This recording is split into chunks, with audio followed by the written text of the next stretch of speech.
This conference will now be recorded. So first of all, a big welcome to all of you for attending this API data-driven API testing workshop, and thank you so much all. So before we go into the real thing, let us discuss some quick introduction about what is API, and also that to keep the flow engaging, because for the people who are hearing the word API for the first time, it will be like a quick introduction for them. So let us see what is an API. Let us discuss something about API and technical jargons. Now, you have a client and you have a server. Got it? Now, client will send the request to the server. Got it? You have a client and you have a server. So client is sending the request to the server, in which server understands the request and sends the response back.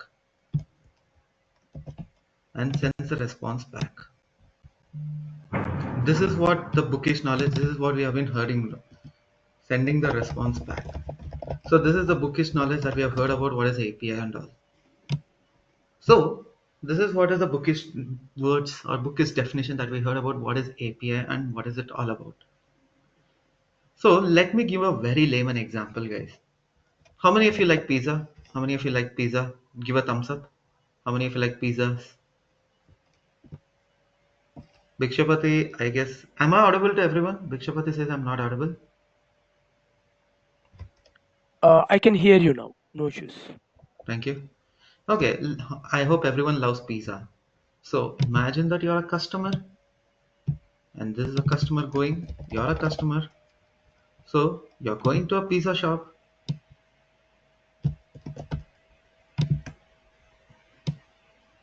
You're going to a pizza shop. This is a pizza shop and a waiter comes. You went to a pizza shop and a waiter comes. So waiter comes in, you're going to a pizza shop and waiter comes. So what will you tell the waiter? What is the pizza I want to have? What is the pizza I would like to have? So he will tell his requirements to the waiter. Got it? The customer will tell his requirements of what kind of pizza he wants, what is the expectation from, what are the type of pizza he wants from the to the waiter. So what will happen in return? There will be a chef who is making the pizza. So waiter will tell the chef that will will tell the chef of what kind of pizza that the customer wants.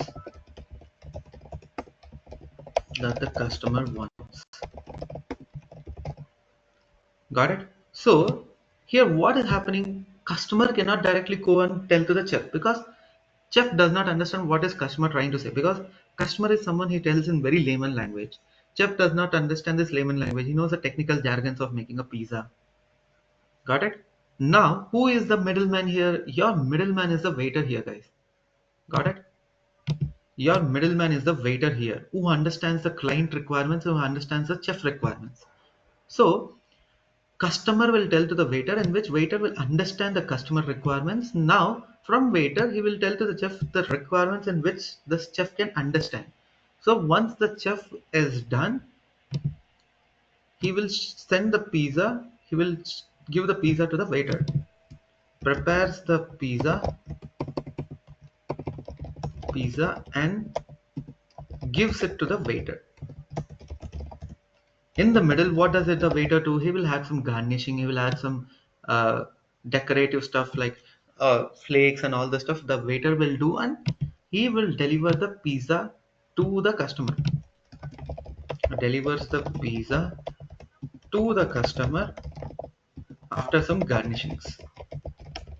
So what is happening here? Here waiter is acting like a middleman who can understand the customer as well as who can understand the chef.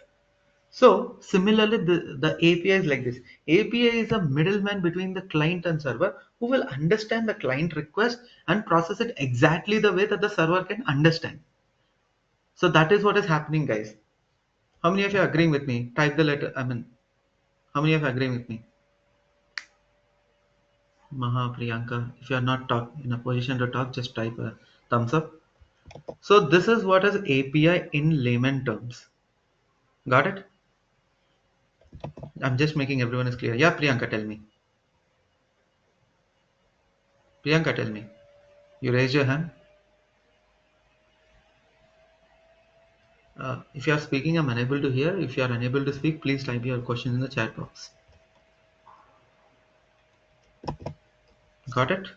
Now, this is what you mean by API testing. Now, another question that we have all in our minds is why API testing is gaining so much popularity. Got it? Why API testing is gaining so much popularity in the recent times.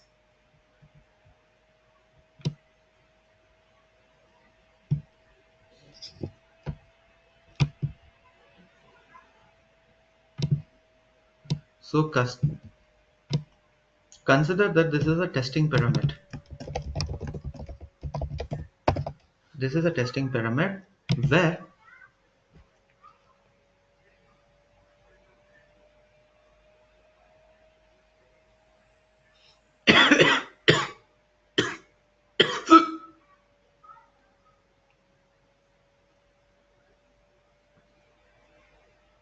just a moment.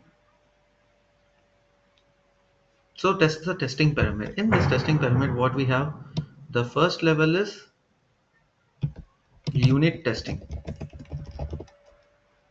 The second level is API testing. The third level is system testing. Anyways, let me open the testing pyramid just to be safe.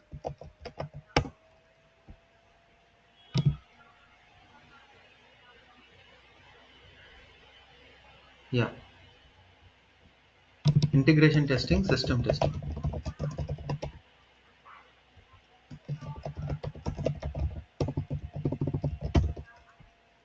If you see the testing pyramid here,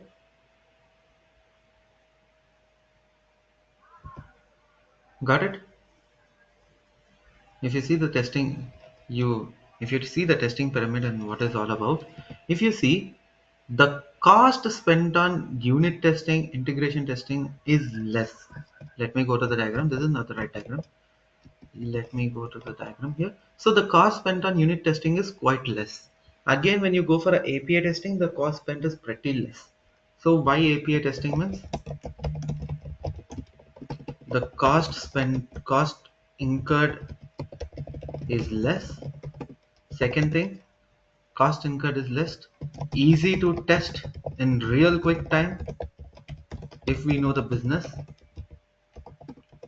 If we know the business part of it, like there will be some situations that your UI part of the application is not ready, but the APIs are ready, and we do not have time to test the application. So what can we do, guys? So what we will do as a tester, because we should be getting 3 weeks of time to test the application, but the UI of the application is not yet ready. Since the UI of the application is not yet ready, what we will do? We have to test the application with the help of APIs. That will determine the business logic of the application. Got it? Got it, everyone? So, so main focus will be on the business part of the application. Got it? Got it, everyone? Any doubts so far?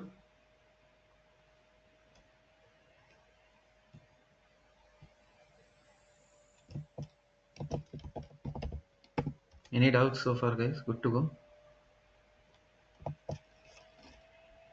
Also, we can say early detection of issues.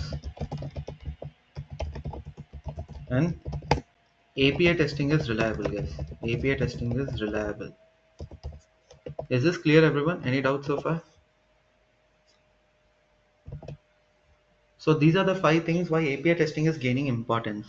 Now, if we all know that it is real quick time, so why people face it difficult to crack any task with respect to API testing? The thing with API testing is it is very easy to do till you understand the business. If you do not understand the business, or if you do not understand the logic behind the API testing, it is very, very difficult, guys. It is very, very difficult to perform it. So that is why API testing is gaining a lot of importance, and it's not everyone's cup of tea because they have to understand the business. They need to be techno-functional. So that is the reason API testing is gaining a lot of demand. And the person who is now having knowledge on API testing will try to test the business properly and will not wait for the UI to be ready. Got it, everyone? And if any issue in the API, if we can directly report to the application team immediately and ask them to fix it as SAP. Got it? I hope everyone is clear, right? Yes. Now, what is the tool that you use to manually test your APIs, guys? What is the tool that you use to manually test your APIs? Everyone, quickly drop in your answers. Postman. Postman. How about others? All of them are using Postman. I mean, 90% of people are using Postman here. Yeah, Swagger. quick. Swagger. Okay, Swagger. Again, 5% of companies are using Swagger. If we press F12, we will be getting APIs. Okay. So also one more reason why API. UI. Okay. So another reason why API testing is gaining importance is because 95% of the companies are building their applications over the API. Without API, there is no web application in the current times.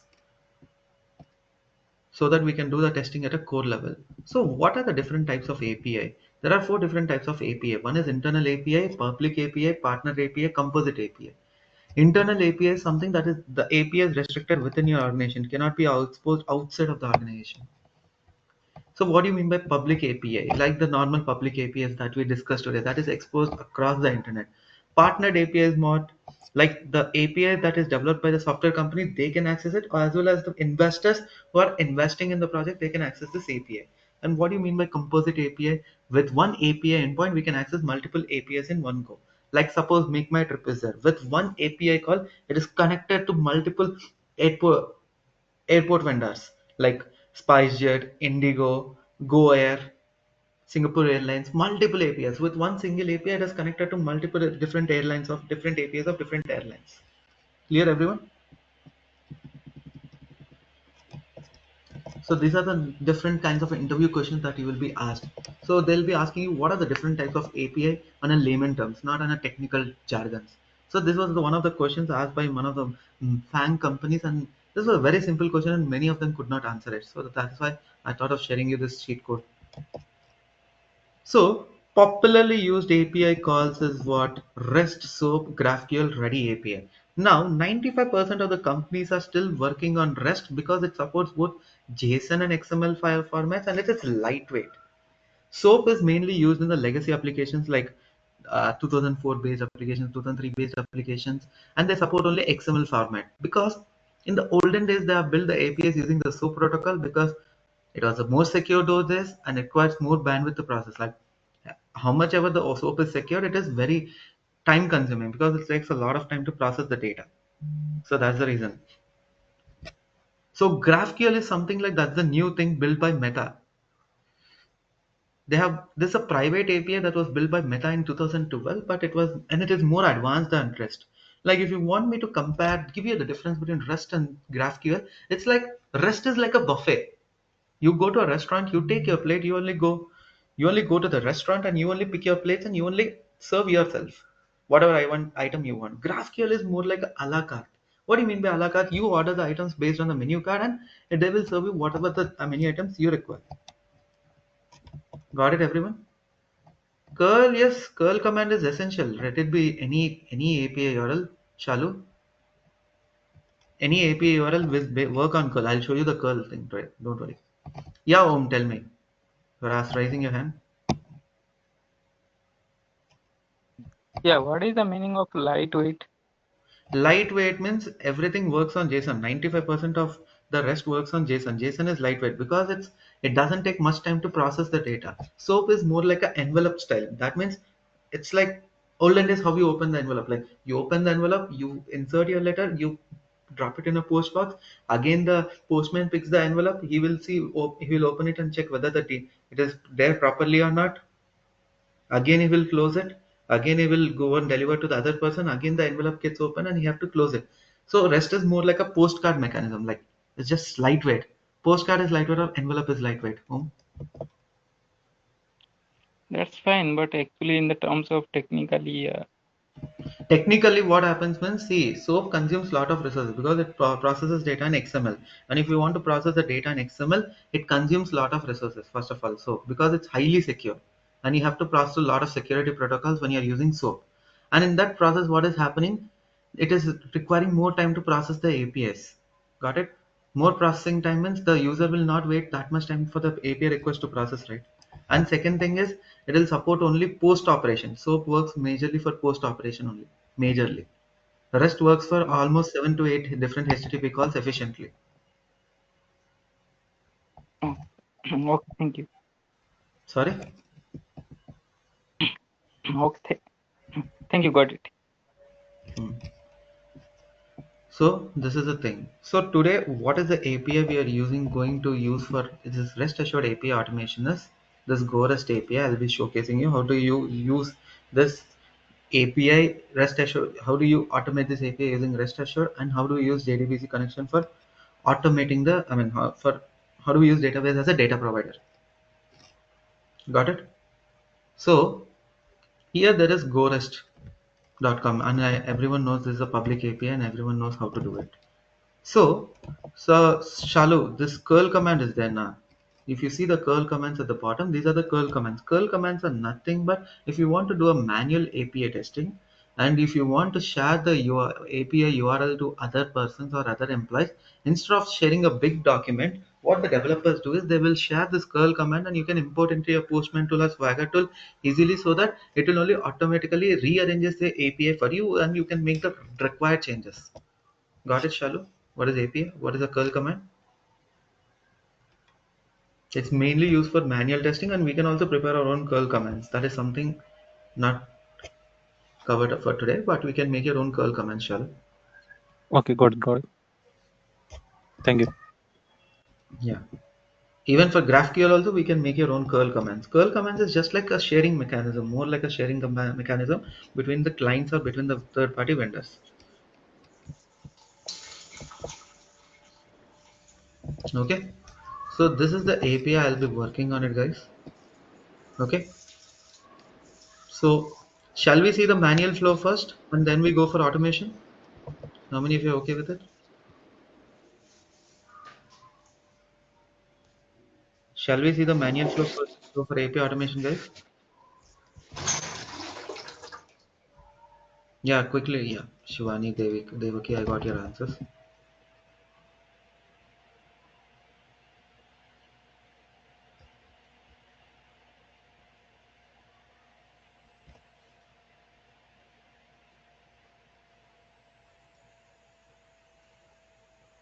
So let me create a new workspace, webinar underscore 24th November. Let me create a new workspace. It's a blank workspace.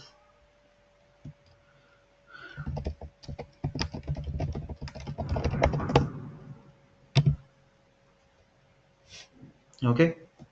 Now, the first job is we need to create a collection, guys. Creating a collection is very, very much important because it's more like a package. You need to create a collection here, blank collection. So I will say go rest API calls. Now how can we use this curl command? Now I want to create a user. How do I create a user? Just copy this curl command here, copy this curl command, and click on import. Got it? Then I paste this curl command automatically. So if I paste this curl command, you can give your own request name, that is create underscore users, and collection name is whatever the collection name you want to. So you can say import into collections. Got it? Got it, everyone? Any doubts? Now if you go to body and if you click on beautify, you have the template ready. Okay, I have to log in because this API works with authentication, guys. You have to pass your authorization token. If you are not passing your authorization token, then it will not work, guys. Got it?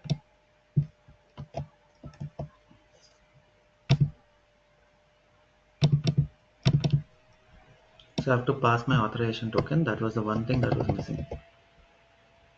And if you save here, Got it? Now I click on send. The moment I click on send, it will say unprocessable entity. That means email has already been taken, guys. What do you mean by email has already been taken? This API is doing a validation that email ID has already been taken and you cannot reuse the same mail ID. So in order to avoid this duplicates, I cannot keep on changing the name all the time. So Postman has given me some wonderful tool like random first name.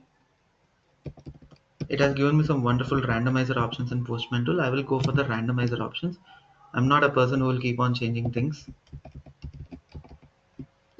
Random last name. Got it? Got it, everyone? Got it? So far, so good. Please type in your answers in the chat box if you are clear.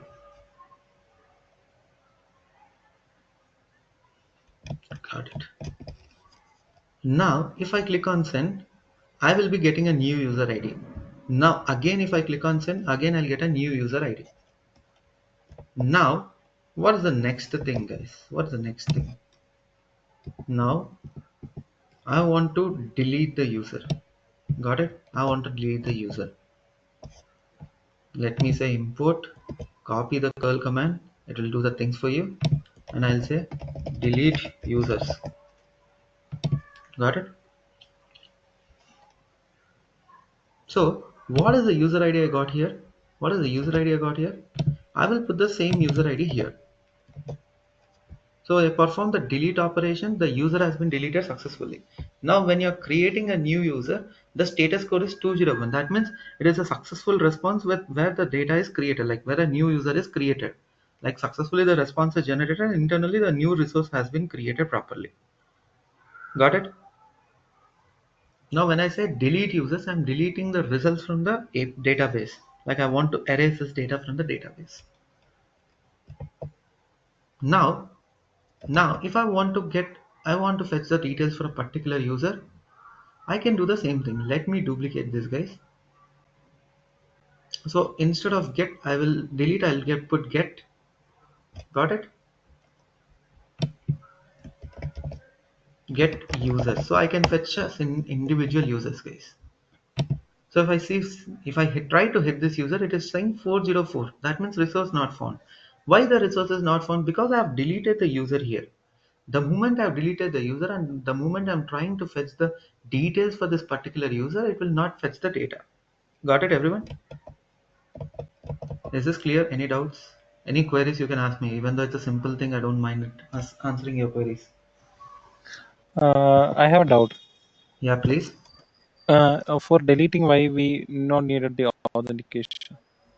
It's already part of it. It's already part of the curl command. See, Okay. once I log in, this curl command is automatically remodified to take my authorization token. Okay. During the post, I didn't log into the API to take the authorization token. Now, if you see the curl command, it has taken my token automatically, Shalu. Okay. Got it?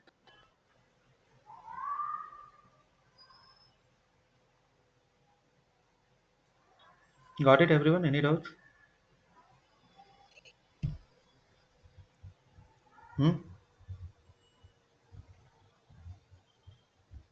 Any doubts so far?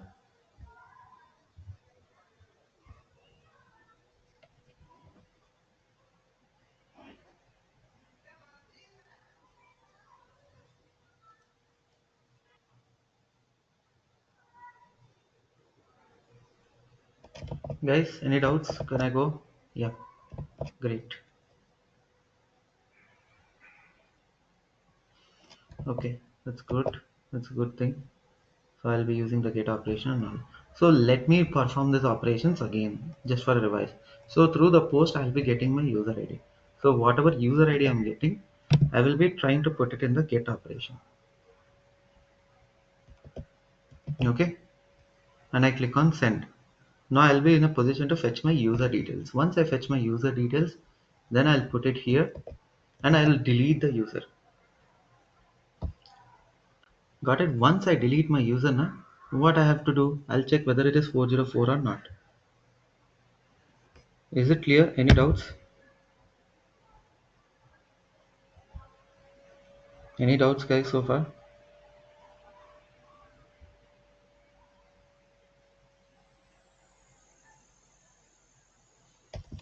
So, can we do this using automation? Can we focus on the automation part? Okay, is the class going a bit fast, guys? I just need this before I go further. Sharath was having an issue. If it's going very fast, please do let me know.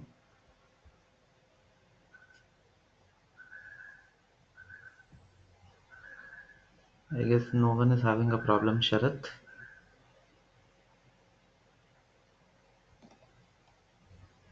Okay. Okay.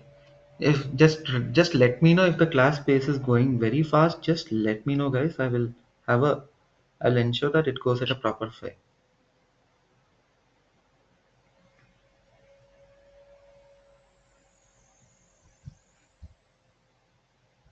Got it? So let me go for the next topic. So now what we are going to do next? Let us start building this API automation framework, guys. So let me create a new project. I'll be using IntelliJ and JDK21 here, guys. So I'll say webinar underscore 24th November. Just excuse me a moment. I will get my charger. Just excuse me a moment.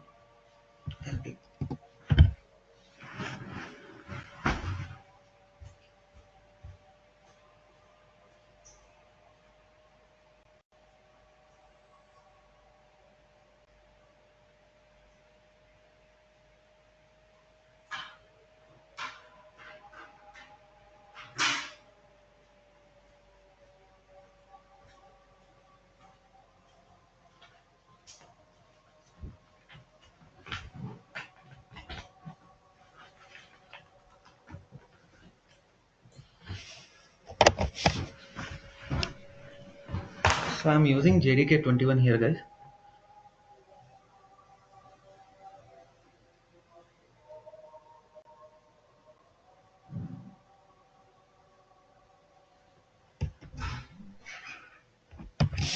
Okay, so let's start by adding all the libraries.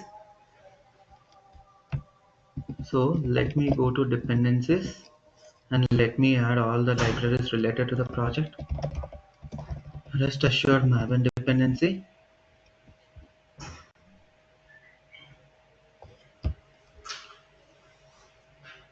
So let me take the latest version here, everyone. So I'll be taking the latest rest assured version and I will maintain my rest assured version here only in order to avoid any conflicts. Rest assured. So let me add a couple more libraries from rest assured, the JSON path.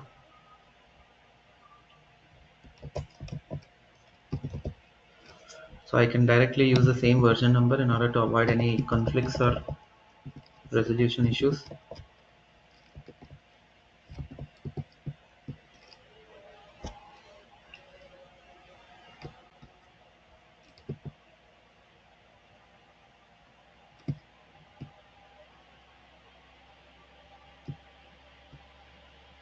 Okay, as of now these are the libraries I'm pretty much needed. Apart from that, nothing else is required.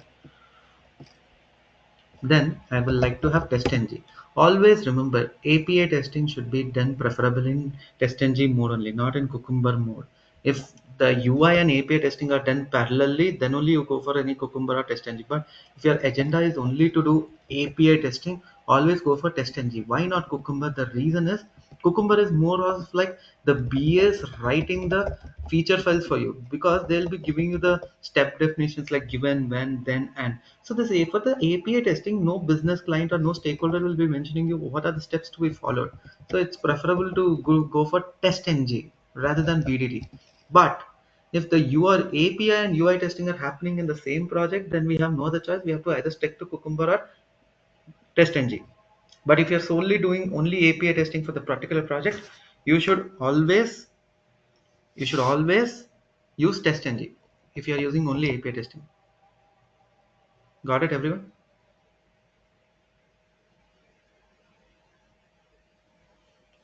Clear so far?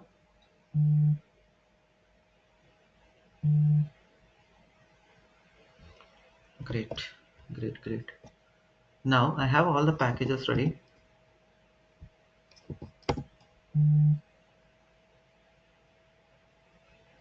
src test Java. Let me create a package. That's a very good practice to create a package. So package name is end-to-end. API testing is a package. In this, I will create a file called as end-to-end scenario. I will say @test. The description is creating a new user, public void create a new user. So what is my base URL? Let me sort out some details from the for the API. So this is my base URL. So this is my base URL. This is my endpoint. See, GoRest. If you see the website also, I typed gorest.co.in. That is my main base URL, and this public v2 slash and all are your endpoints. What do you mean by endpoints? So these are the last. I mean, these are specific resources I'm actually looking out for. Like I'm working out for users. Like this, there are posts. Like this, there are comments. Like this, there are to-dos. So there are different things. So always remember this gorest.co.in is your base URL. So what I'll say, I will say rest assured dot base URL equal to this gorest.co.in. Now, how do I start writing my code? There are three things. So, given is prerequisite activities before doing the API testing. Perform the actual API testing, then validate the response and do the assertions. These are the three keywords that we use. So we are trying to follow a BDD style approach here by using given, when, then, so that internally we can also understand how to code the things for us internally. So what I'll do is I'll say given. It's a static import, guys. This given is a static import, not a regular import. So I will say content type is content type dot JSON. Why content type dot JSON? If you go to the headers, what I'm saying here, I'm mentioning that content type is application slash JSON. What do you mean by that? That means whatever the data I'm trying to pass, it is in the form of a JSON. It is in the form of a JSON. That is the thing. So we need to mention the content type and we have to add a new header. What is the new header? This authorization is the key and the value is bearer. Bearer token is the value. So for a post request, like we are trying to create a new user, so for that we need to perform a post request.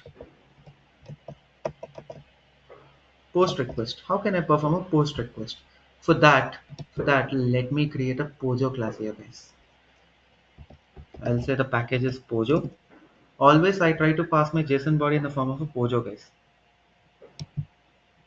So let me create that go rest underscore Pojo, where I'll say private. What are the fields I have? Technically, what are the fields I have, guys? Okay, go to create users. Got it? This Pojo, whatever I have, what are the fields I have? Name, gender, email, status. These are the fields I have. So I'll say private string name, email, private string gender, private string status. These are the four attributes that I have. Now, what we need to do, we need to use some setters and getters. Why we need to use some setters and getters? Because gone are the days where I'll be storing the JSON body in a separately, where I'll be storing the JSON body separately in a string and I will be calling my JSON object. That is not at all possible, guys. So that is not at all possible for us. We should always go with the posters because that is the right way of creating, that is the right way of securing your JSON body. Because if you are trying to expose your JSON body, anyone can easily intercept the code. So it is always good to use POJO. POJO stands for plain old Java object. How many of you are clear so far? Like directly we can pass the JSON text also, guys. Let me do one thing. Let me pass the JSON text directly and let me showcase you how it happens so that that would be easy for you all. I'll say string JSON body. I'll put this in a multi-line string.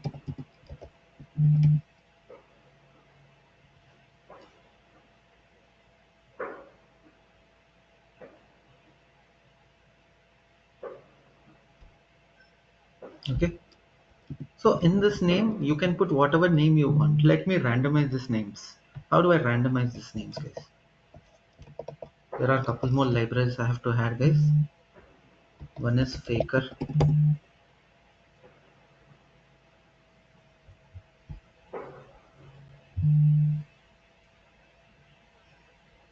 Faker library. So Java Faker is there. Let me add this Faker library, guys. Pong.xml.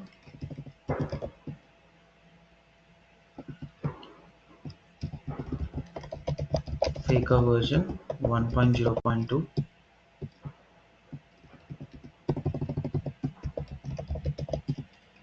So let me reload the project. So what I will say, since this is a multi-line string, how many of you heard of multi-line string in Java, guys? How many of you heard about multi-line string in Java?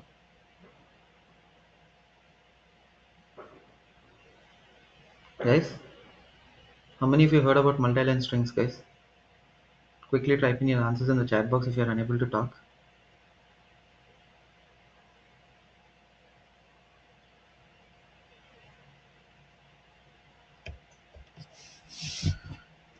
Guys, no one is responding. What's happening? In multiple lines, we will mention the strings. Yeah, multiple lines we mention the strings because in the olden day of Java, if you are trying to want to maintain a paragraph, now you cannot maintain a paragraph this neat and clean. If you are using this multi-line string with 3 inverted commas, you can maintain the huge data without losing the indentation or without losing the formatting. That is the purpose of multi-line strings. Now, if you want to pass the data to this, how can I pass? I have to use percentage %s. Percentage %s. Here I'll be using percentage %s. Dot formatted. Okay, let me create a faker class here.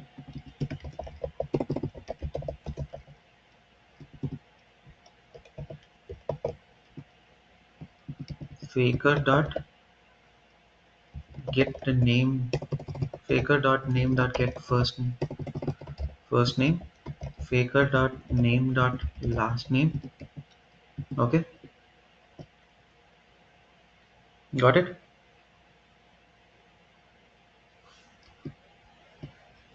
So what I will do, I will pass the JSON body here.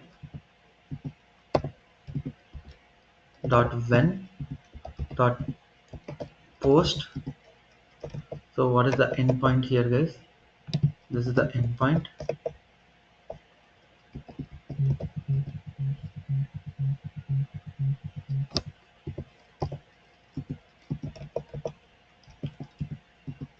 Dot given when then dot status code that I want to check here is 201. Once I get my status code, I want to extract the response. So whatever response I got it now, I will extract it here. So what is the response generated? How do you want to print it? Response.getBody as pretty string. Got it? So let me run this code here.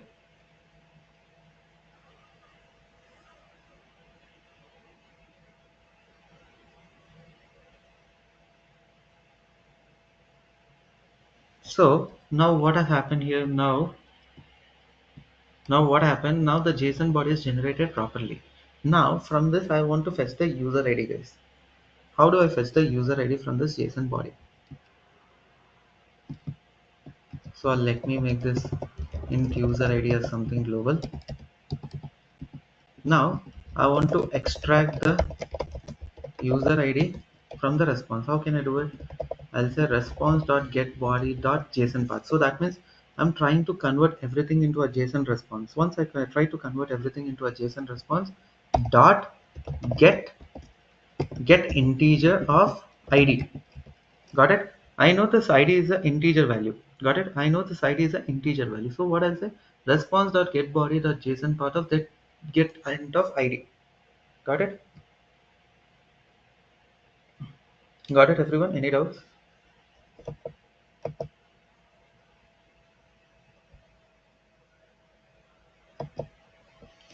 So whatever user ID I got it now, I will pass it here. Now I will say @test get the user details. So public void fetch user details. So the base URL is no more required because this rest assured base URL will store the base URL forever during the execution. No need of any other external URL, guys. This will store the URL properly.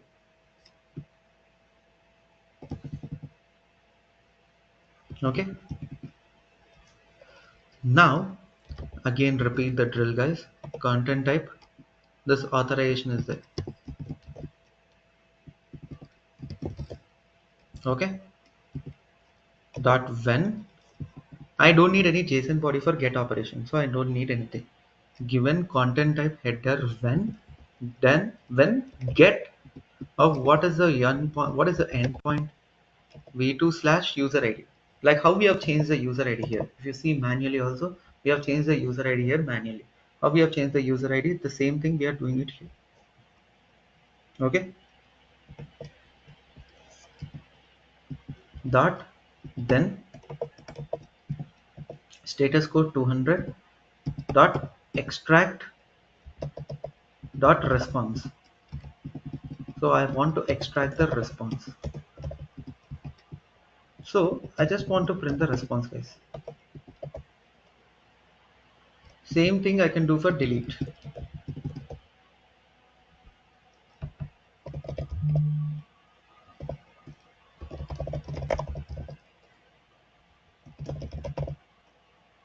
So instead of get, I will put delete. That's all.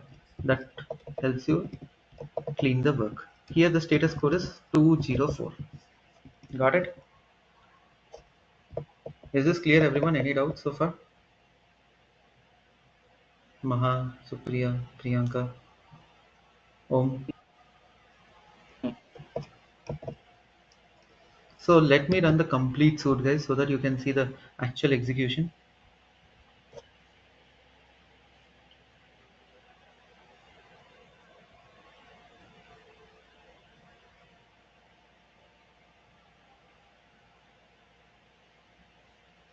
So when I'm trying to fetch the user details, it has thrown an error. What is the error? So what is the error? Expected 200 but found 404. So what has happened here? As you all know, testng gets executed in the alphabetical order. So if you see here, testng gets executed in alphabetical order. So what happened here? First the letter C is executed, then D, then F, the fetch. So what happened? First it has created, then it has deleted, then it is trying to fetch. So obviously it will return 404 error because the fetch operation is performed after the delete. So what is the expected status code? The expected status code was 200, but I got 404. If you see the code here, what was the status code I was expecting? I was expecting 200, but I was getting 404 because the data got deleted before I was trying to fetch the data properly. So what I will do here, I will set the priority as 2. Let me set the priority as 1. Let me set the priority as 3 so that we can run the code properly. Now it will execute as per the sequence that we have decided, guys.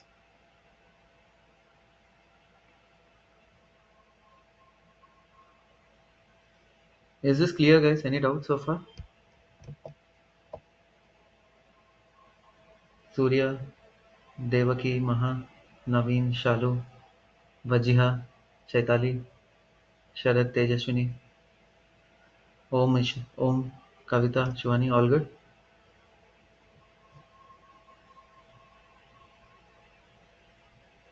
Guys, I need responses. Yeah, Oman, what was your query? You told no. I mean, okay, no doubts. Okay, great. Okay. Got it, guys? So what I'll do now, everything is sorted for us. Now we are ready with the API, ready with all the things and stuff. Everything is sorted for us. Now let me go to the SSMS part, the database, where I've already prepared some data for you, because we will not be wasting much time on the database fundamentals here. I've already created one database along with the login details. The thing I'm using the database as SSMS, guys.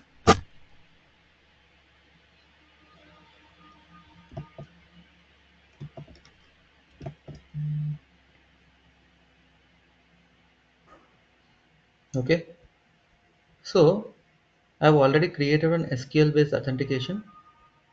I've already created an SQL based authentication, guys. Okay,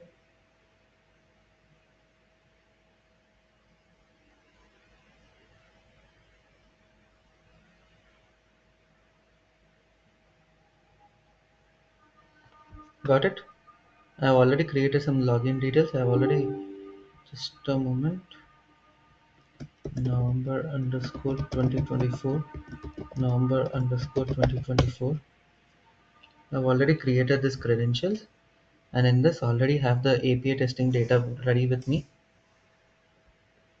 And if you go to the API REST details,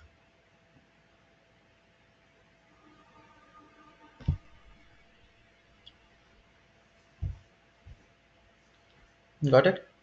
I already have the details ready in front of me. So let me add couple more values here, guys.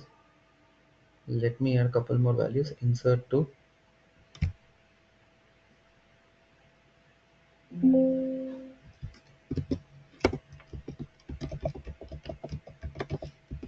Let me add couple more values, guys, so that it will be very easy for us to track more issues.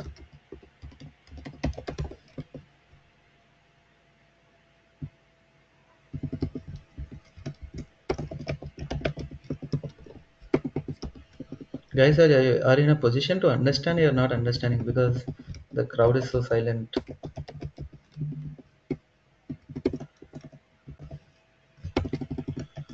Active execution status will be empty for now.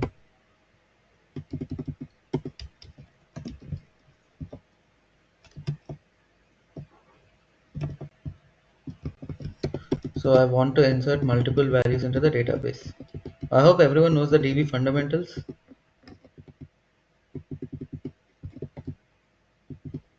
I hope everyone knows the DB fundamentals, guys. As a tester, there are some SQL concepts for testers. I hope most of them know. If you don't know, you can say don't know. That's not a problem. Not everything is known by everyone.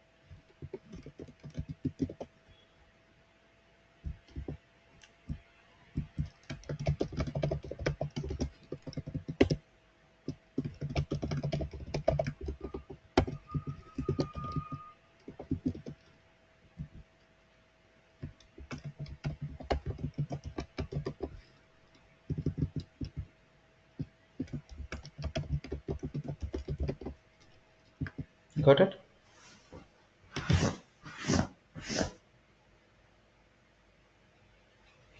Got it? Now let me run the insert query. Now 3 rows of data have been inserted. Now if you see here, already the data has been inserted here. Okay? Chaitali, don't know you ever used. So database, you have heard about database. Okay. SQL for testings is in great demand now, guys. SQL for testers is in very huge demand right now, because now gone are the days where you'll be relying on the development team to understand the database. Okay. I'll give you a glimpse about the database later, Chaitali. I'll give you a glimpse. So these are some SQL queries. Now, what I have to do here? Now I have to set up a JDBC connection to connect with the database. JDBC. So MS SQL JDBC. Microsoft JDBC driver for SQL. Got it? I will take this, the latest version.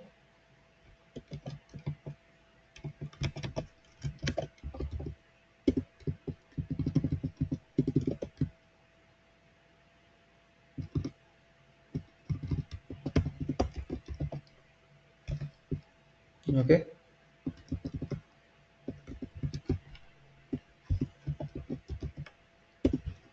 so let me reload this library, guys.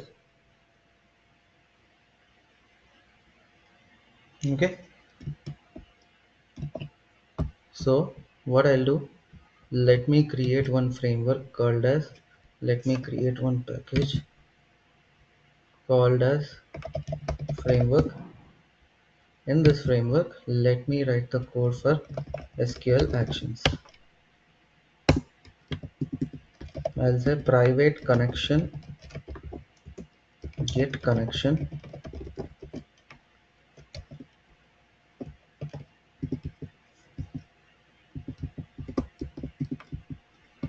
class dot for name.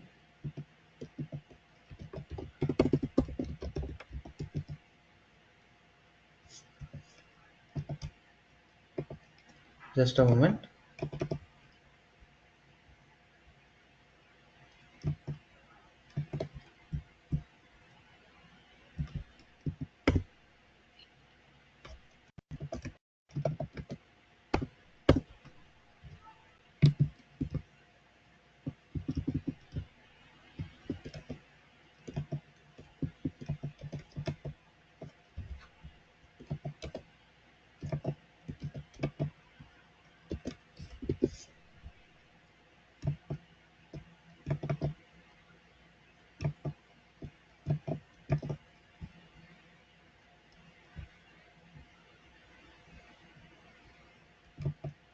So this is the SQL code. I already got it for you, because this class dot for name, whatever what it does is, it this is a static block where I'm mentioning which JDBC driver to use. So that means what I'm telling you, which JDBC library I have to use, guys. Exactly, I'm telling you which JDBC library I have to use to run the code. That is called as class dot for name. If you are working with SQL database, this is com.mysql. This one is you need to use. If you are working with Oracle database, this is the one. Now, as I'm working with my MS SQL, I'll say class.funny. Yeah, tell me. Someone was asking something. We can use thin client as well, right? Sorry. Thin client. See, any team client or anything internally, they use a Postgres SQL or SQL or something like that. Team client also internally uses that only. And before creating class dot for name, do we need to use statement No need. See, first, connect? No. always remember in database, first you need to create a connection. Once you establish a connection only, then you can execute the statements. Like how you do it manually. Manually, you'll connect to the database, then only you'll execute your queries, right? First, you need to establish your driver object. Once your JDBC driver is established, then you can maintain your username and password. Then I will say this is my connection URL, like how I want to connect to the database via the coding. So JDBC colon SQL server of, this is my desktop IP address. If you see in the code, this is my desktop IP address. Since this laptop is only my server, so that is why this desktop hyphen 05J00H is my server right now. Currently my laptop is my server for any database activities. Colon 1433 is the port number. This port number is global across the is global. Anywhere across the globe, this port number remains the same for MS SQL. So what is the database name I'm using? My question is, do we need to declare initially a Yes, statement or no need? yes, yes. This is the first statement we have to declare, and we have to declare this username and password upfront. These are some things we have to do it upfront, because these are the prerequisites that are used to connect to the database.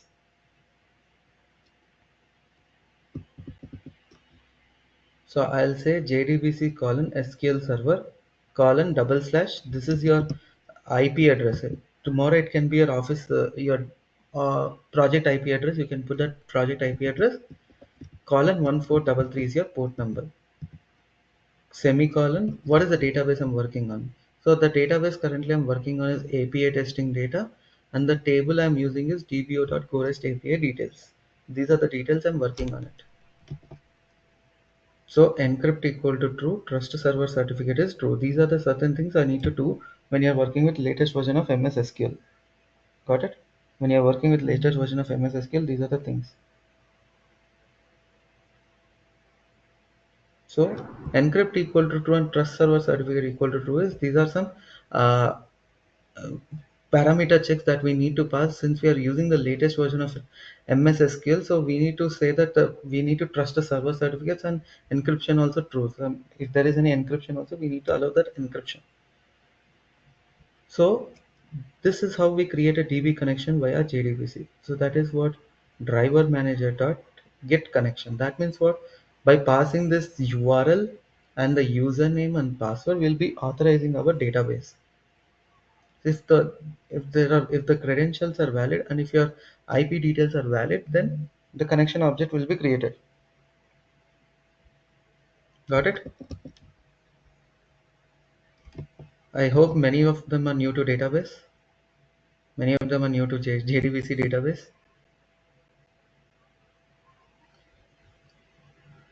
Guys, if you are not answering, I'll never get to know what is what.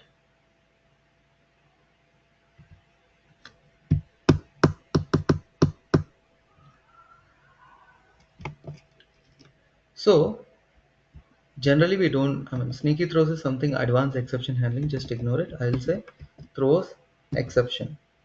So the moment I say throws exception, it will be throwing all sorts of exception.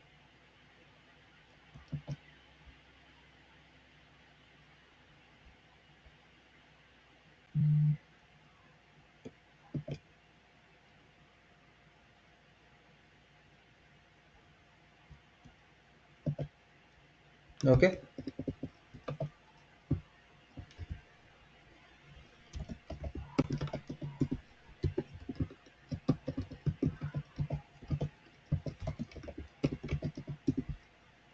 So once my connection is established, guys,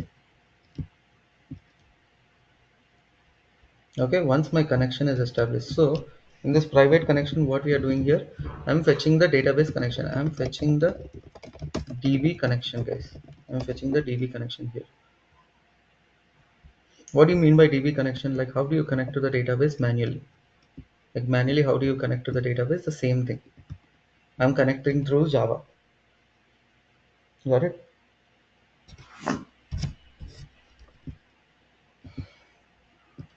Now, public list of hash table of get data. That means what we are doing here.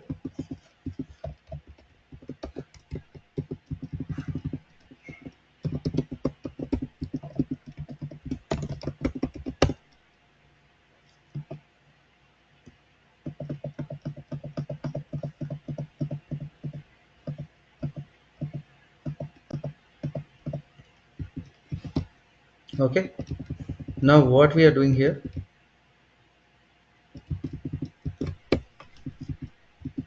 So whatever the connection, I got it. So connect. Now first thing is what? Fetching the DB connection. Got it? How do I fetch a DB connection? Connection con equal to get connection. I'll be fetching my connection object. Once I fetch my connection object, what will I do? Then I will create one statement. So what is the purpose of this statement?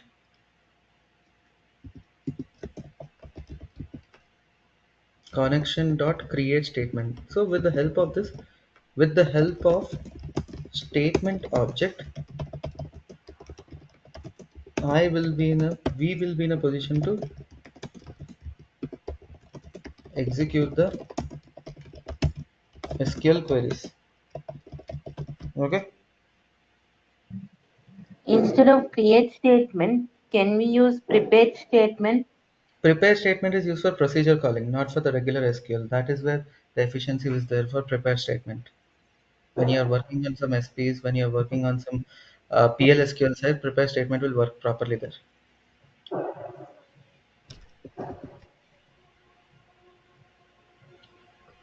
So stmt dot execute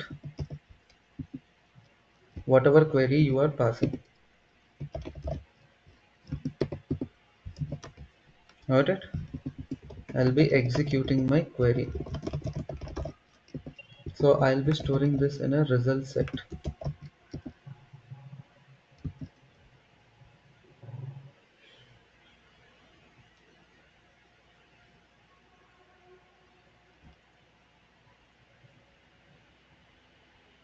Okay, execute query, sorry.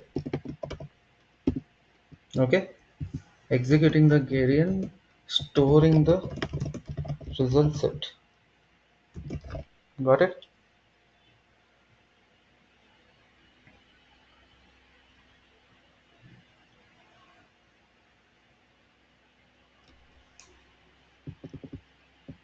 So there is this result set metadata rsmd equal to rs.get metadata. So this will be giving us the tabular structure of the data. Like what are the number of columns, what are the number of rows. It will be giving me some table information about it. Will not give me the data about the table. It will be giving me the information about the table, like what are the column names and all.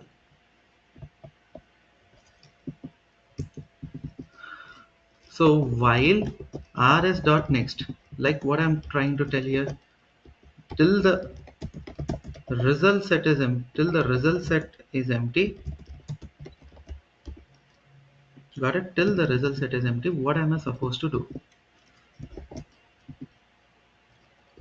Int number of columns equal to rsmd dot get column count. Okay, now what I will do, hash table of string comma string h1 equal to new hash table. Got it?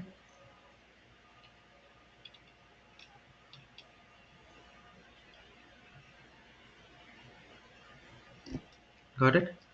Now for int I equal to 0, I less than number of columns, I plus plus. So what we are doing here, h1 dot put rsmd dot get column name of I, comma rs dot get string of I. So what we are doing here, we are storing the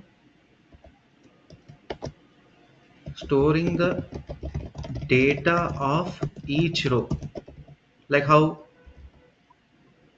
column name and column value. That means what? Like for the column name, the value is Cypress. For the column email, the value is cypress@gmail.com.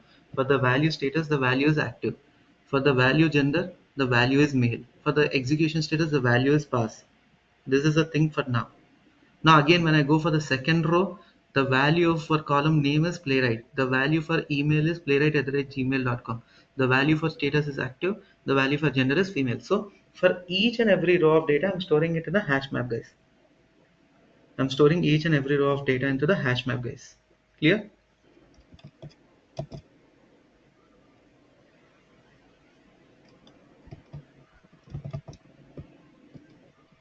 Okay. Now, in order to store the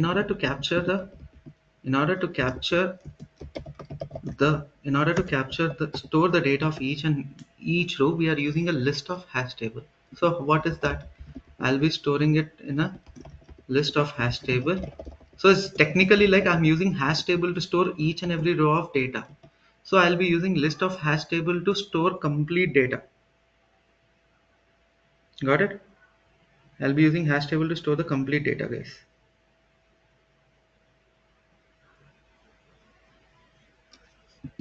So what I'll do, once the insertion of one row of data is completed, I'll be adding that map to the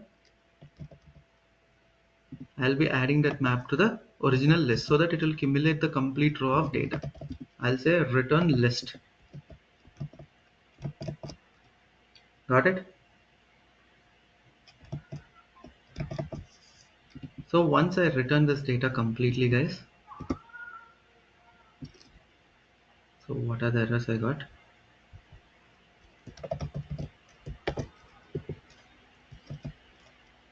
Got it?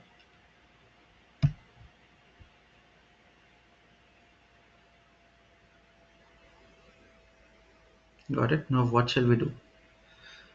Now I have to create a data provider, guys. Let me create a DB data provider, where I'll say @data provider name equal to get list of data, and I'll say public IEEE hash table of string comma string. So how many of you used IEEE in your data provider, guys? How many of you tried using IEEE in your data provider? How many of you tried using IEEE?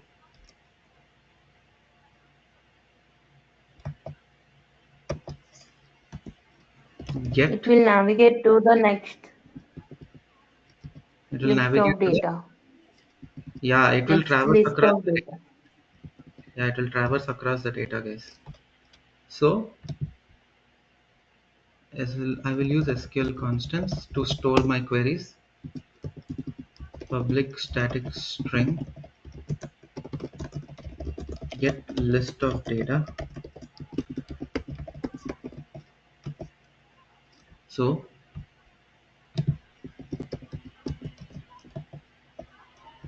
select star from, this is a query.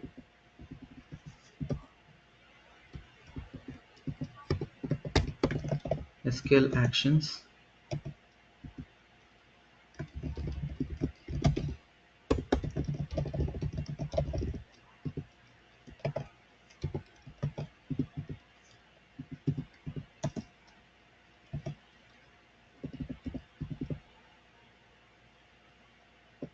So I'll say SQL constants dot get list of data. So I'll say return list dot iterator.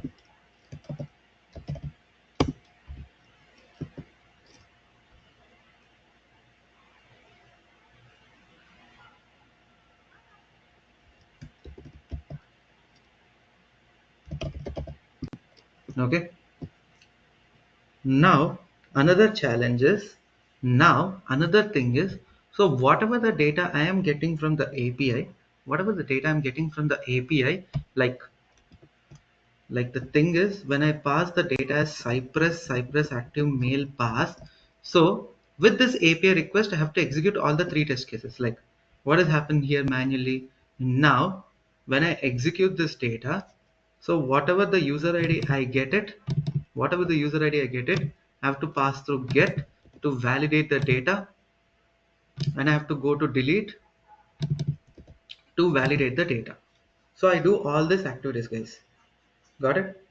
So for every single test data, for every set of test data, the test case should be executed for 3 times. Like for this test data, those 3 test cases should be executed. For this set of test data, this 3 test cases should be executed. For this set of test data, it should create, it should update, it should delete. For this set of data, it should create, it should fetch the details, it should delete. For this set of test data, it should create, it should update, it should delete. Got it, everyone? Got the requirement, guys? Got the use case? Yes. Now how do we do this thing, guys? So let me create one parameterized constructor here. This requires some good concepts of Java, guys. We need to be very strong in the Java fundamentals. That is one thing is required here. String email, string gender, string status.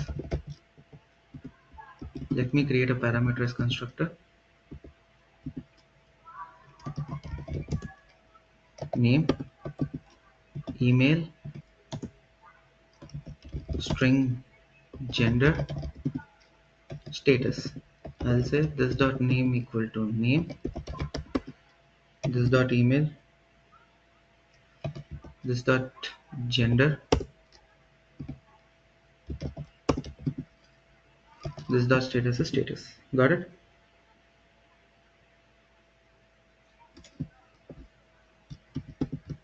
Now what I will be doing in the JSON body, instead of using my faker data, I'll be saying name. Here I'll be using percentages, that is formatted, gender,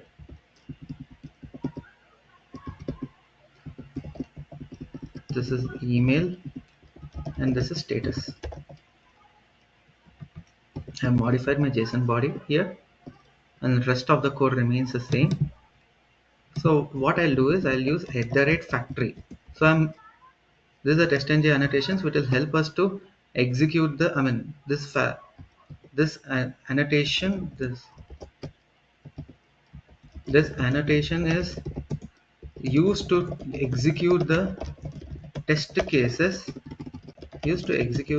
cases. At a class level. See, data provider will suffice at a method level. This factory will suffice at a class level, guys. At a class level, I want, like just now I've explained the scenario, right? For each and every record, I have to execute the test data. Like what I'm trying to say is, now for Cypress active mail pass, I have to execute the test, those three test cases for the same test data. I have to execute those three test cases for the same data. With the data provider, we cannot achieve this using test engine. So that is where we need to use factory pattern. Factory pattern is a design pattern, guys, which you can refer through Google what is a factory pattern. You can have a look at it. Get list of data. So whatever the data provider have, I'm passing it to the factory, and I'll say public object of one dimensional array, perform API testing, return new object of new end-to-end scenarios of what are the details I want to pass. So here I have to pass a hash table, guys.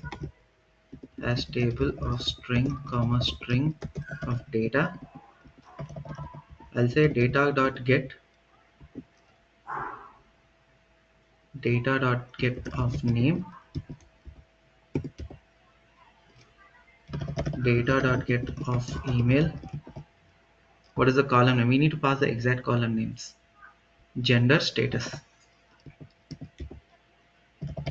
Data.get of gender, data.get of status. Got it?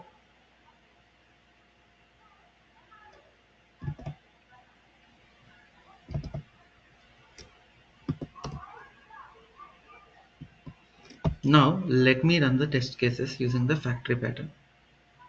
If I run the test cases using the factory pattern, now all the test cases will be executed as per the scenarios.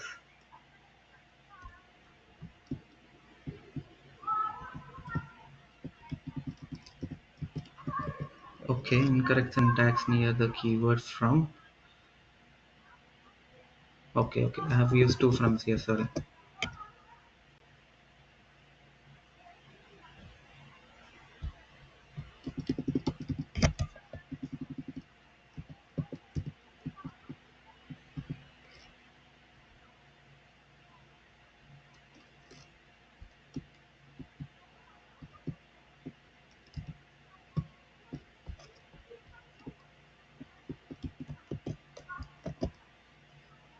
Let me see why the queries are not coming.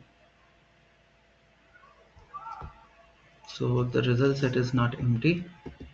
Number of columns is 6.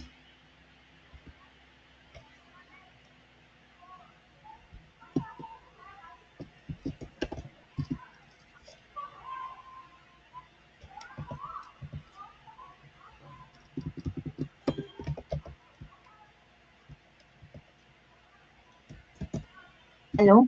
Yeah, tell me. You have taken RSMD as a reference variable. Yeah, one second.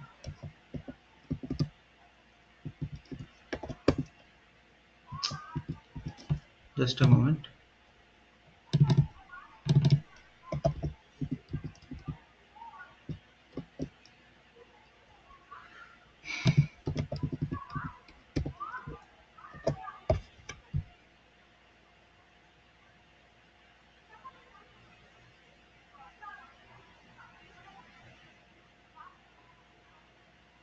So I'll execute all the test cases, guys.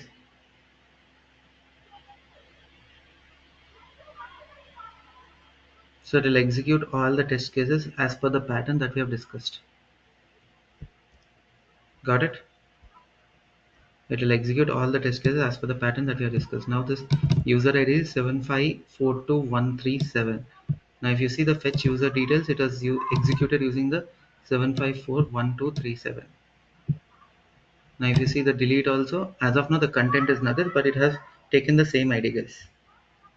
Got it?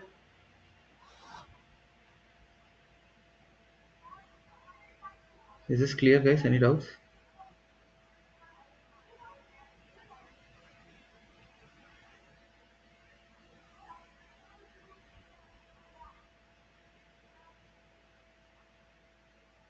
Any doubts, guys, so far? Hello. Yeah, tell me. In the database, if we have null values, Then we can how also can we? rs.getString. So I'll use an optional concept. No need of optional. I'll use rs.getString of I is double equal to null. Then I can put a condition like this. Put a condition to pass the empty value. That's it. Got it? Yeah. Got it? Any doubts?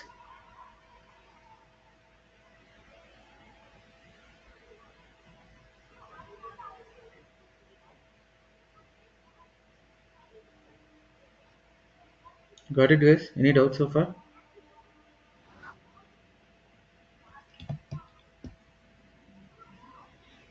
So this is how we use a data provider with API testing. Data provider as a database with API testing, because this is something which is more in demand, guys. This is something which is more in demand, crazy demand, guys. Like when you need to fetch the details from the database and you need to pass the API and you have to test the same test cases, multiple test data. That is the one of the most in demand things, and that is one of the most somewhat a different challenging things when you're using only TestNG as a thing. With Cucumber also it's not that easy, guys. With Cucumber also it's not that easy. You need to build a code like this at this level only, guys. And also if you don't want to use any JSONs there and I want to use Pojo only, so I need to add one more library here, Lombok.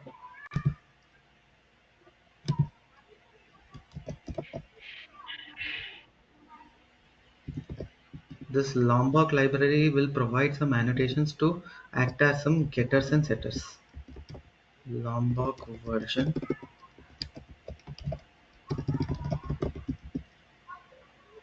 1.18.36.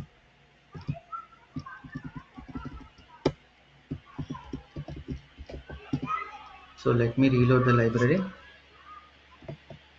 and also I have to use some Jackson binder to pass the data to the API.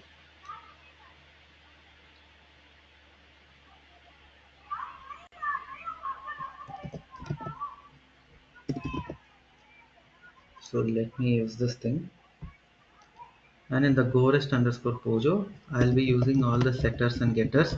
So setters and getters are like just to set and get the values of the API. Like if you want to set the values to the fields and fetch the values from the fields, you can be using this gorest underscore Pojo. I mean the Pojo concept. In order to avoid the boilerplate code, I'll be using the setters and getters. So if I use this set and getters, I need not use any JSON body, guys. I need not use any JSON body, and I can directly say gorest underscore Pojo, new gorest Pojo, gorest Pojo dot set name,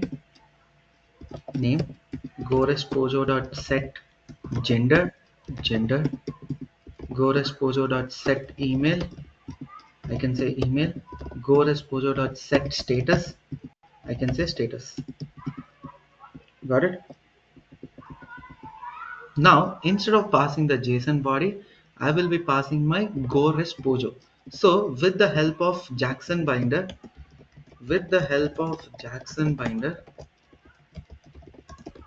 we are able to serialize the Pojo object into the JSON class. Like generally in the body we need, I mean generally for an API call we need to pass the JSON body. but we are passing the object here. Since we are passing the object with the help of this Jackson binder, what does it do means whatever the data that is present in the object, it will try to convert them into the JSON base. So let me try doing the same thing here.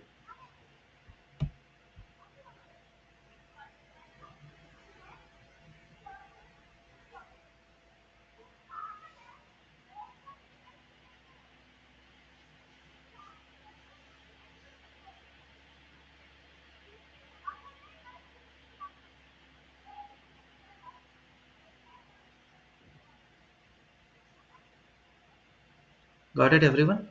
With the help of Pojo also, we are able to pass the data through the REST API calls. So this is what we all need to do, guys. Like use the Pojos, use the use the Pojos, use the data providers. It can be database, it can be Excel, it can be JSON. Any enough data provider, you can use it, guys. Any doubts so far? Any queries? Any questions with respect to this? For most of the people who are new to database, some database fundamentals are required. Yeah, tell me. Actually, I have one doubt. Actually, this database we are using for the testing, storing the data. This database should be from our QA side, right? Yes. Okay. We will create the tables and columns, No, no, right? no, no. No, like No? you will be having your customers table, right? The developers will be using some tables to insert the data. The same tables can be Mhm. used to fetch the data. Like you know the criteria, right? As per the test case, you pass your query to filter the data. Then you say select top 10 start from so and so table, and you'll be storing the fetching the results. So the same results you'll be passing it through the data provider. Got it, Om? Oh, okay, okay, sure. Here I Okay, don't have yeah. any existing database. That is why I created my own. Okay, okay, okay, thank you. Yeah, Kavita. Yeah, Kavita, tell me. If no one has any doubts, I know most of the people are struggling because this is an API thing, and I know most of the people are pretty new to this API. I totally understand. I have a question.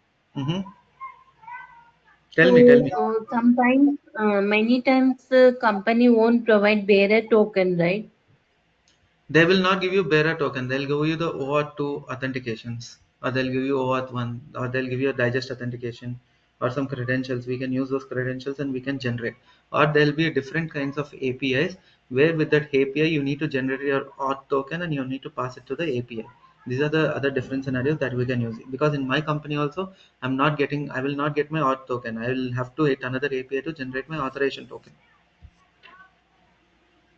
Any tools are there to generate this, the endpoint or the bearer token? See, there is no tools or something like that. See, in order to validate a token, the developer should write a code to authorize that this is the token. So there is not something like there's a randomized token. We need to use it, guys. You can see if you want to really test how it happens in Office. There's another API called as RESTful Booker. So this is like more of a Which Office one? time RESTful Booker. So this create RESTful token is it. book. From this create token, I'll be getting one token ID. That token ID I have to put it in get booking IDs, get booking, create booking. And the lifespan of this token is less than a minute. If it is idle for a minute, that token will be expired. Again, if you want to do the testing, again you have to generate the token from this API and again you have to put the tokens here. Okay. Got it? Yeah. So one more question, like we are using serializable, right? Mm-hmm. Can you explain again, please, that concept? See, previously what I did, I passed the data in the form of a string, right? Previously, I passed the data in Yes. the form of a string. Now, the thing with passing the data in the form of a string is it is not secure. Anyone can easily understand your payload, like what is the format and all. By passing the Pojo class, your data is well secure. Like I'll just use some setters. It looks like everyone is using the setters. They will not get to know what is the exact structure of a payload that you're using. So what happens? The data is stored in the form of an object instead of a string. I'm trying to store the data in the form of an object. So for the API, for any API, it will not understand. See, it will not understand the data that is present in the object. But with the help of Jackson binder, the data that is present in the object will be converted to JSON internally, and it will parse the JSON request and it will give back the response. Okay. Because Thank you. in our companies, what they request is, I don't want my JSON payload to be visible. Try hiding the JSON payload from my eyesight.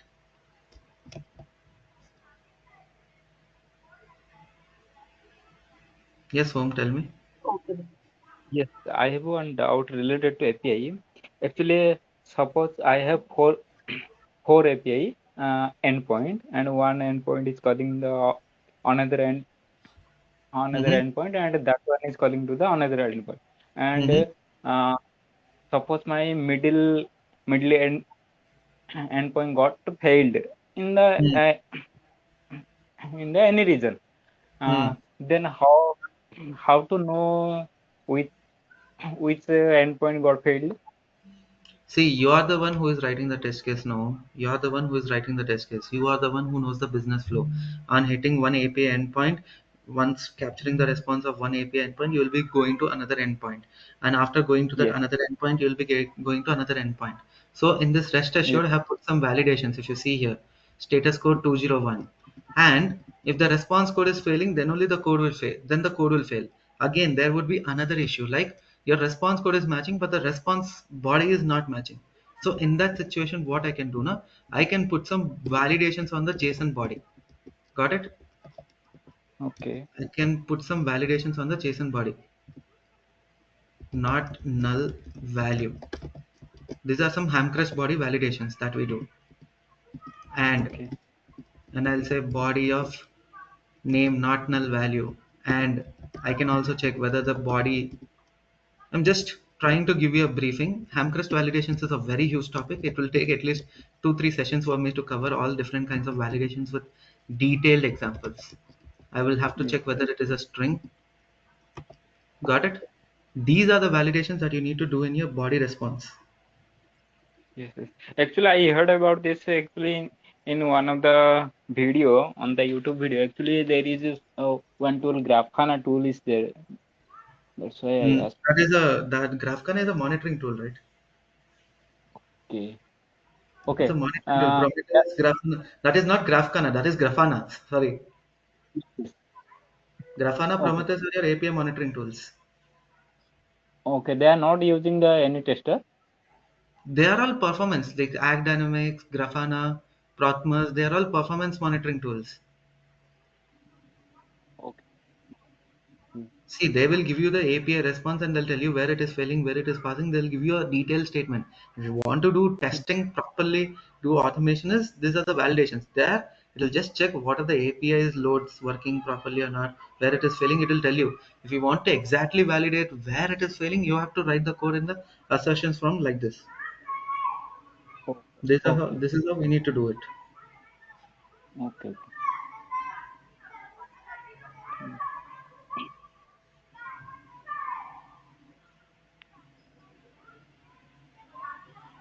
So any doubts guys so far?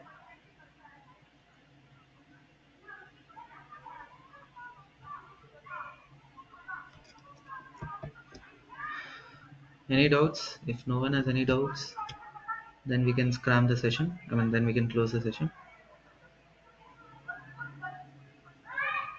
Yeah, Kavita, whatever you're saying, I'm unable to hear.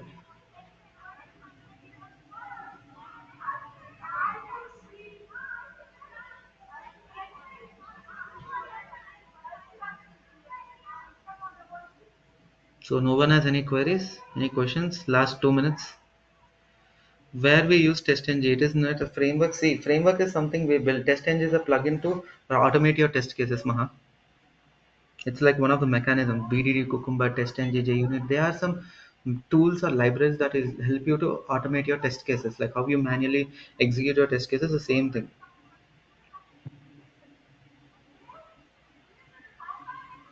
This data driven framework, keyword driven framework, hybrid framework, BDD framework, those are all called as your frameworks. TestNG is not a framework. Don't even say that in the interview that TestNG is a framework.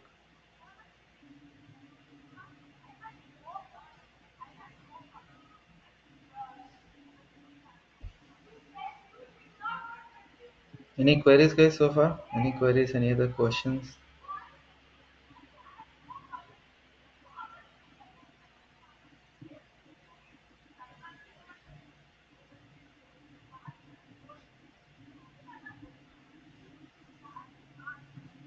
No doubts, anyone?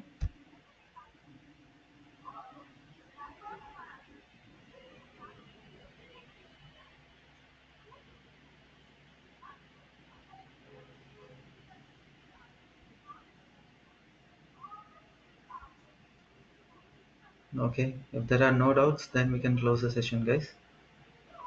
Thank you so much for taking out your time on a Sunday evening to attend the session. I know this database concepts are something that must be 90% of the people, it will be pretty new, and I totally understand. But just in case if you need to connect with me for any queries related to this demo session, my contact number is there in the group description. You can always connect me for any kind of doubts or any clarification assistance. Okay. Thank you guys, and I'll see you around soon. So any queries, any doubts, you can just ping me on my number. I'll get in touch with you. Okay. My number is there in the description of the chat window. You can have a look at it. Thank you guys. I'll see you around. Yeah. Thank you. Yeah, Om, tell me. No, no, no, no, no, no, nothing. Okay. Okay. Bye, Om. Okay, thank you. TSVR, I don't know. I mean, see, basic DME commands, you can refer to W3 school, that is always there. But I suggest you to practice. The more thing is practice. It's not about learning, select, update, delete, truncate. It's all about joining multiple tables. Refer W3 school, that is more than better for you to practice. And if you're still struggling up, please do let me know. I'll help you out.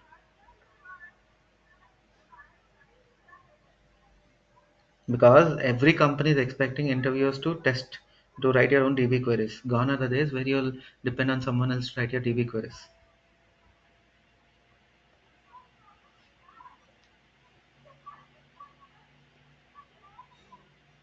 Can we get this this recording for? Yeah, recording you'll be getting it by tomorrow. Okay, okay, thank you. I hope everyone learned something useful, the 9 people who have stayed back.